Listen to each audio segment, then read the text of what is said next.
Halo teman-teman, Risman di sini kembali di Konsol PS ya. Seperti biasa ngebahas rental PS dari nol. Gimana kita memulai rental PS dari nol ya. Dan untuk pemula memulai usaha rental PS dari nol itu cukup untuk sampingan, dan kalau kalian bingung itu bisa jadi lahan utama ya, karena rental PS sampai 2023 ini per bulan sekarang Agustus ini masih bagus ya. Teman-teman, kali ini tidak hanya rental PS yang ingin saya bahas, tetapi bagaimana kaitan rental PS dengan bisnis ya, dengan keuntungan gitu ya. Alasan saya buka rental PS adalah yang penting untung. Nah, itu yang pertama ya. Jadi yang penting untung. Jadi gimana caranya saya untung gitu, jadi nggak rugi gitu. Artinya ketika saya melihat market di sini, ketika saya melihat calon-calon konsumen di tempat saya, nah saya memiliki kesimpulan untuk membuka rental PS. Kenapa? Karena kalau jualan seblak di depan rumah banyak sekali seblak ya. Di tempat saya aja ada 5 kedai seblak gitu ya, di satu RW itu, atau mungkin lebih ya di 2 RW lah ya, 5 kedai seblak. Lalu ada jualan seperti gorengan tadinya di depan rumah, itu juga tidak bagus karena tetangga saya jualan gorengan juga.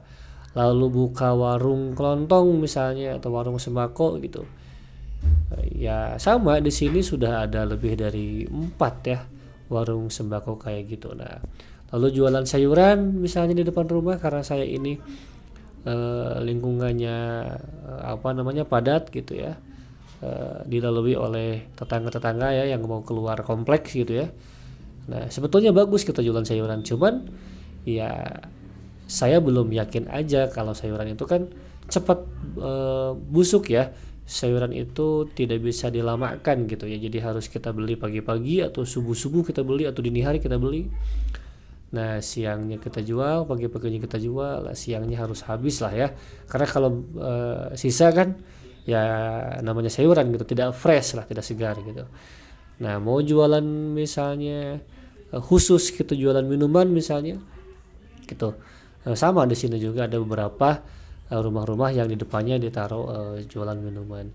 Nah, jadi pilihan saya waktu itu membuka rental PS karena memang tidak ada sama sekali di tempat saya ini, di lingkungan saya itu yang buka rental PS. Ada juga berbeda desa ya. Nah, kemudian dengan rental PS saya buka, saya bisa membuka minuman dan makanan di situ ya, atau camilan-camilannya. Jadi pertimbangan saya tidak langsung membuka minuman atau seblak atau apapun lah itu yang sekarang kita bisa ditemui ya di berbagai wilayah tempat gitu ya, bahwa di depan rumah itu ada yang jualan sosis bakar gitu ya, banyak lah. Jadi ibu-ibu rumah tangga atau bapak-bapak rumah tangga pun sekarang banyak yang jualan dari rumah gitu.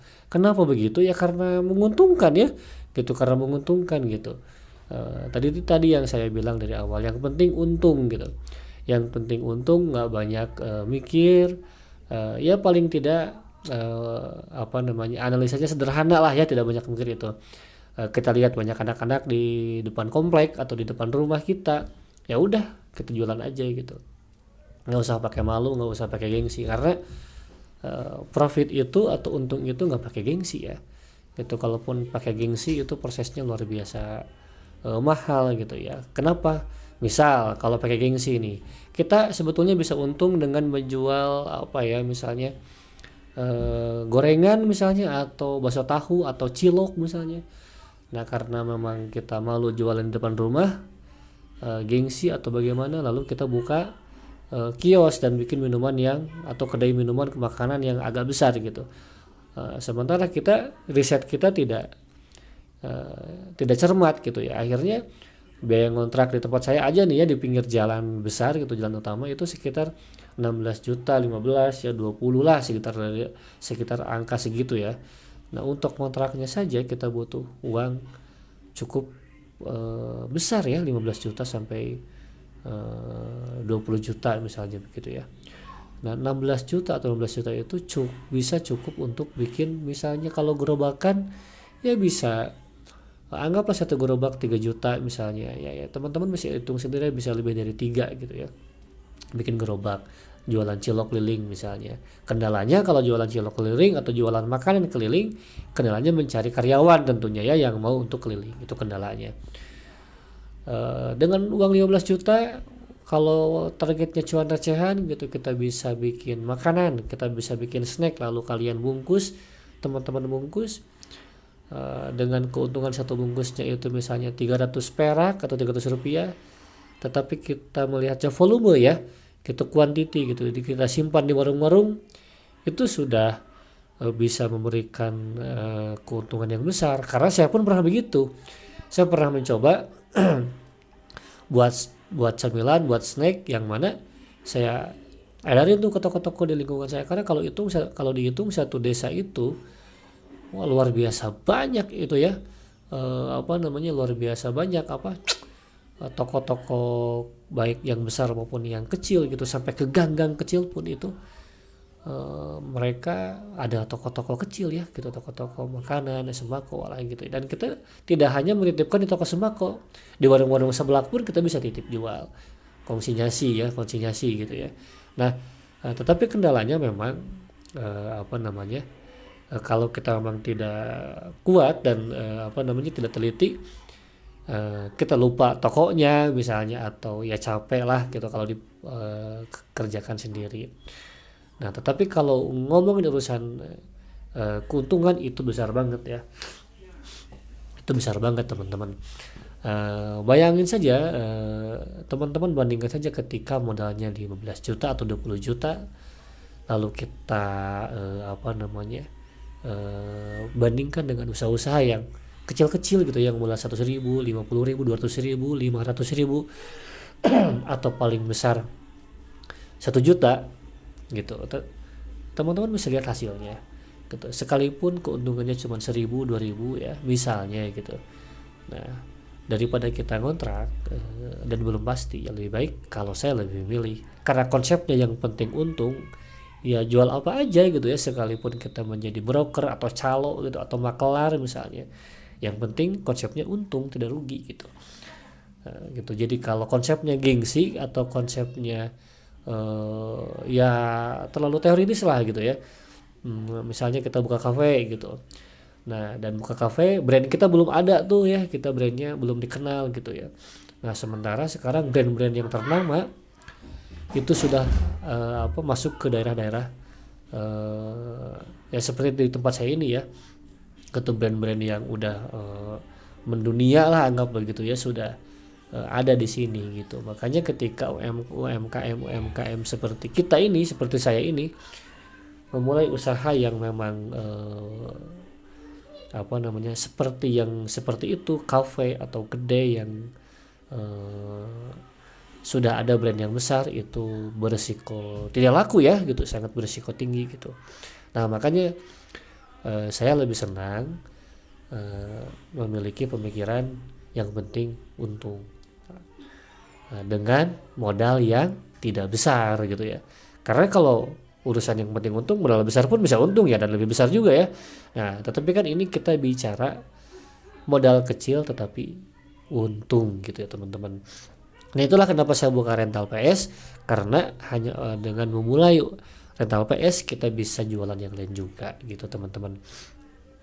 Gitu. Jadi saya memiliki referensi, memiliki buku yang saya baca, di mana buku itu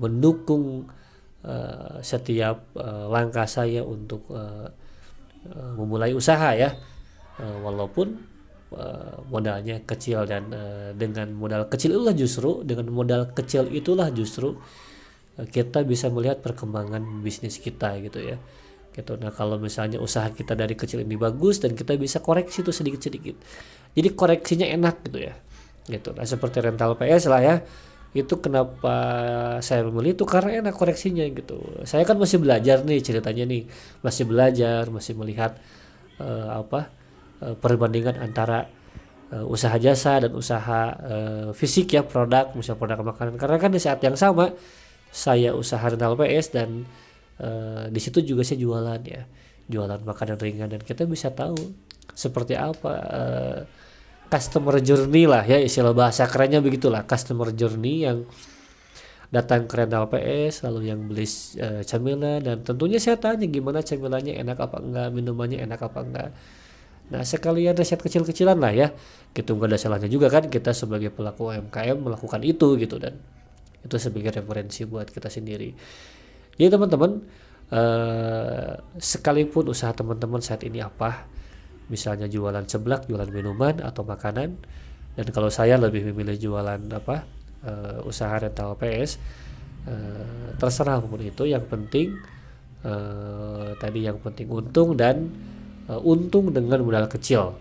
Jadi bagi saya untung dengan modal kecil itu lebih baik daripada kita mulai usaha besar yang resikonya juga besar. Tetapi kalau teman-teman budgetnya besar ya tidak ada salahnya ya, membuka kafe misalnya, atau membangun brand sendiri, dan apapun itulah, yang penting tadi ya, yang penting untung gitu. Oke teman-teman, semoga informasi ini membantu teman-teman yang mau memulai usaha dan mengembangkan usaha. Kita sama-sama belajar. Semoga informasi dapat membantu teman-teman. Terima kasih.